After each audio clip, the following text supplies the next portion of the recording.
Just a quick update from me regarding the SNP and all the scandals that they've had in their 14 years, or sorry, not 14 years, 17 years in power in Hollywood. Let's go through a few. We've got Natalie McGarry. She was put in prison for embezzling party funds after being elected in 2015. We've got Humza Yousaf, who, when he was transport minister and was promoted to First Minister, when he was the Transport Secretary, he was caught speeding in Glasgow and Edinburgh without insurance on his car. Then we've got the former First Minister of Scotland, Alex Salmond. He was put on trial for being a sex pest, I think. He was acquitted, but a lot of people would still subscribe to there's no smoke without fire on that particular point. I don't know either way. However, he was acquitted. But that's another scandal. Then you've got Nicola Sturgeon. She's been implicated in embezzlement with her husband, Peter Morell, who's actually been charged. Now, the police have actually advised her that she's not really meant to be on TV while she's implicated, and the investigation is ongoing. Then you've got the SNP actually trying to leverage their position as the party in power in Scotland on the police, not to pursue the prosecution or pursue the case during the general election period. That's election interference. That's yet another scandal.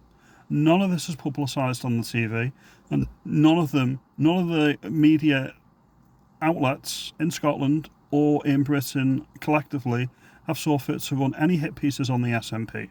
Okay? That's strange. They're happy to put the hit piece out on reform, and not on the Conservatives, Labour or Liberal Democrats, or specifically the SNP. Why is that? Why is reform so special?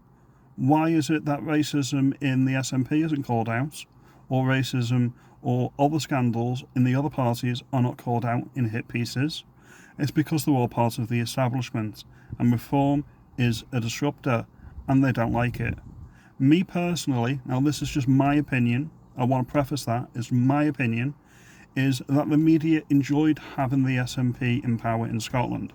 And they enjoyed it because it gives them an angle to play Scotland against England, which isn't the case. It's Scotland against the United Kingdom. So they got the angle wrong, but that was the narrative they were pursuing and following. Now the SNP are not part of that narrative moving forward, because the new narrative is Labour's going to sweep the entire of Britain and get the evil Tories out of power.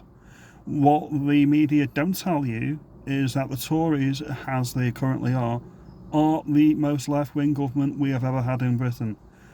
Can you name one Conservative policy that the Conservatives have put through in the past 14 years? I can't.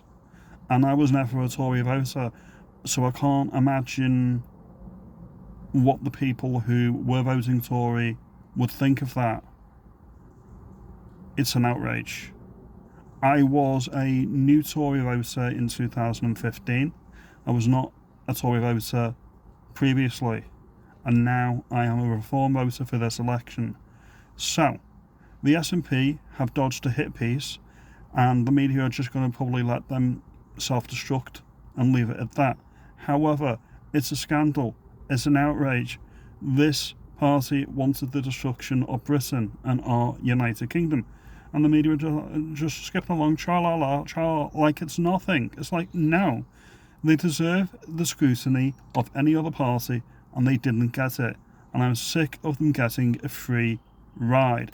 Scotland has been ran into the ground, and it's because of the SNP. Rant over.